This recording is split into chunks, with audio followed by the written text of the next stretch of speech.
Members from across the United States gathered here in East Texas for a special weekend. About 125 members of the Strong family celebrated their 61st family reunion.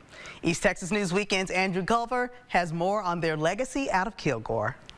Able to understand and know that that tradition is going to be continued is really one of the most gratifying feelings that I get out of the reunion. James Williams from Fort Worth has now attended 58 of the last 61 Strong family reunions.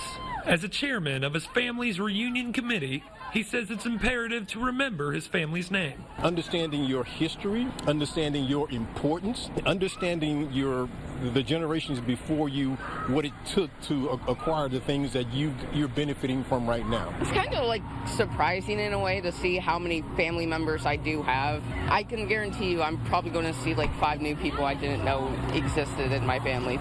The Strong family tree dates back to a group of slaves from Georgia. They gained their freedom in the 1860s and moved to East Texas. They eventually settled in Kilgore. The Strong family still owns property in Kilgore to this day. Honestly, I take pride in my last name. When I go places, to know the history behind it, it gives me strength. Like, I literally feel like I represent my last name. The Strong Family Reunion Committee raises money from dues and special contributions. They fund a $1,000 scholarship given to a recipient at Sabine High School. This year marks their 28th recipient. As for the reunion, the family spent quality time together.